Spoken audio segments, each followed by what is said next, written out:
I'm joined now by Zainab Chaudry. She is the Maryland Outreach Manager for the Council on American Islamic Relations.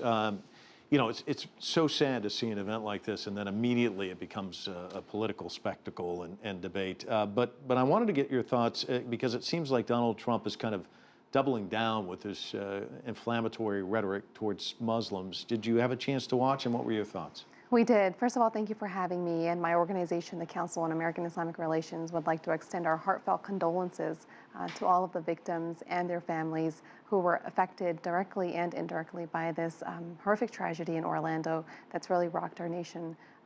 There's just absolutely no justification for it. We have been monitoring what Mr. Trump is saying and what other political candidates are saying, politicians are saying, and we're urging elected officials and candidates running for public office to not exploit this tragedy to advance their own political or personal agendas or for their own personal gain. This is really a time in our nation when we need to focus on the victims and their families and making sure that they have the resources that they need to be able to cope with this tragedy.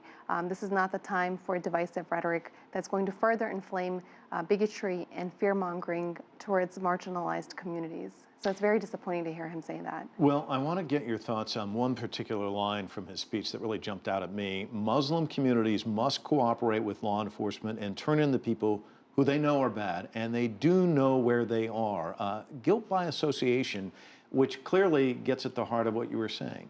There's two components to this question. I mean, first of all, the idea that any citizen without training would be expected to police themselves and their communities, it's just a recipe for disaster. This is a perpetrator, the alleged attacker, the suspect in this attack in Orlando. He was somebody who was on the FBI's radar. He was somebody who was being tracked by federal agents, who was under suspicions for having or being possibly engaged in suspicious activity. And if our federal agents were not able to track this individual and prevent this attack from happening, then I'm not sure how he expects that ordinary citizens, law-abiding citizens, would be able to prevent something like this from happening. But it does get at the heart of one of your blog entries where you tell the story of a Maryland teen, and I want you to talk a little bit about it. I lifted one of the sentences from your blog entry. A phobia is defined as an extreme or irrational fear of someone or something. Most people are afraid of spiders, small spaces, heights, or the dark. But phobia takes a new form when it comes to American Muslims.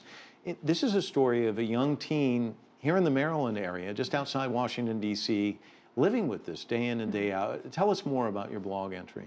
So this was actually a blog that was authored by Hannah Schramm, who at the time was a senior in high school, and she was sharing her personal account on Islamophobia, her personal interpretation of what Islamophobia feels like for her as a Muslim teen, American Muslim teen, who experiences it on almost a daily basis and how it's impacted her life.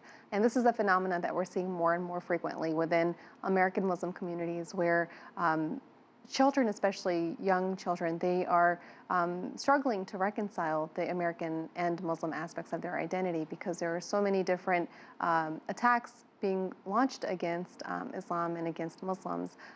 We know that Islamophobia and homophobia are flip sides of the same coin, and many of these phobias, they're interconnected, and we have to work together as a nation to be able to challenge the forces that are feeding into this kind of bigotry and fear-mongering, because they have very tangible effects, not only on the youth, but on all people of the impacted communities. For you and friends of yours, when the news came out, this is the suspect, this is the story, do you shudder? What goes through your mind? You know, it was absolutely horrific. For something like this to happen, first of all, to a community that has stood in solidarity with the Muslim community, historically has been one of our strongest allies in the fight against Islamophobia and anti-Muslim bigotry. And then to learn that the perpetrator, his identity is believed to be Muslim, it's like a double shock. And while we're processing this, we come to find out more and more details about the investigation, which we know is currently still going on. I believe the latest reports indicate that he was an individual who frequented that club that nightclub. I think he was seen, some reports indicate he was seen about 15 times coming out of that nightclub himself. So now there's a question of self-hate or what have you. But it really hits home so hard, especially for the Muslim community. This is the month of Ramadan when Muslims are fasting, and it's a time to become spiritually more connected with God and with each other, with our communities, to serve one another and serve our communities. But the response has been especially heartwarming to see LGBT community leaders speak out in the aftermath of this attack and encourage that people stand united with the Muslim community, and to make sure that there isn't a backlash towards a Muslim community, and to see Muslim community leaders from coast to coast come together to raise money for the victims of the families, to urge Muslims to donate blood. That kind of response has really been heartwarming. But this is a tragedy of tremendous proportions, and this is something that's going to take time for us to really heal from as a nation. Zainab Chaudry, thanks so much for coming in. Thank you Appreciate for it. having me.